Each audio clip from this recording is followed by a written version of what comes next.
공원이나 뭐 방문했을 걸로 알고 있습니다만은 제주도에서 약 70여 년 전에 아주 비극적인 사건들이 많이 있었습니다. 그 중에 한 장소가 바로 이곳입니다. 서달로름 학살터라고 이제 명명을 하고, 그리고 그 희생자들을 추모하는 곳이 바로 이곳인데요. 제주 4.3에 대해서 그래도 제주에 사는 사람으로서 조금은 좀 알아야 된다고 생각해서 간단하게 설명드리도록 하겠습니다.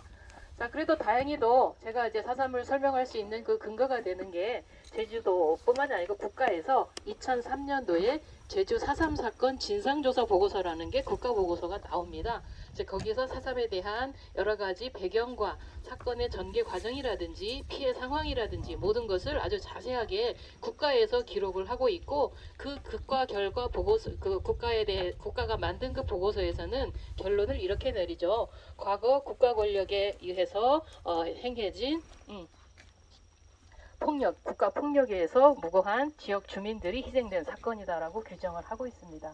그리고 4.3의 정의를 이야기할 때는 뭐라고 얘기냐 하면요, 1947년 3월 1일 일어난 발포 사건을 기점으로 해서 경찰 서청 탄압에 대한 저항, 그 당시 경찰에 대해서도 제주도민들이 저항을 했고, 서청이라는 극우 청년단에 의한 탄압에 의해서 1948년 4월 3일 4.3이 일어난 것으로 보고 있고요.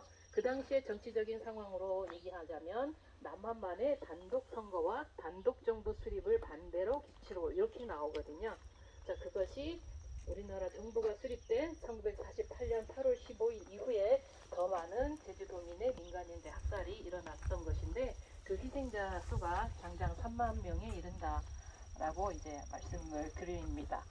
그 당시 제주도민 인구가요 28에서 30만 명 정도니까 3만 명이라는 인구 숫자는 제주도민의 10분의 1에 달하는 숫자입니다. 아마 이 중에서도 잘 모르겠지만 할머니 할아버지 중에 4.3에 대한 희생된 사람들이 있을 겁니다. 물론 희생의 그 주체는 경찰 군인일 수도 있고 그 당시에 무장봉기를 일으킨 무장대일 수도 있지만 어쨌든 무도한 민간인이 희생된 것은 분명한 사실입니다. 자, 그럼 정의에 의해서 제가 아까 잠깐 말씀드린 3.1 발포 사건과 4.3에 대해서 조금만 더 말씀드리면, 1947년 3월 1일 3.1 발포 사건은요 어떤 의미가 있냐면, 그 당시에 희생자 즉 사망자가 6명, 초등학생을 포함한 애기 엄마도 포함한 6명, 그리고 중경상을 입는 사람이 총 8명이 희생자가 발생하는데, 3.1이라고 하니까 뭔가 우리 머릿속에 떠오르는 뭔가 있죠? 3일이 뭐죠? 우리 보통 뭐라고 하죠? 왜 3일이라고 읽어요? 응? 3월 1일이니까 우리가 무슨 날이에요? 3일절. 3일절은 뭐를 기억하는 날이죠? 독립. 그렇죠. 1919년 3월 1일 우리나라가 어떻게 비폭력, 비폭력을 통해서 나라를 되찾고자 했던 그 첫 출발점이 있었던 날이죠. 역시 1947년 3월 1일도 역시 그러한 날이었습니다.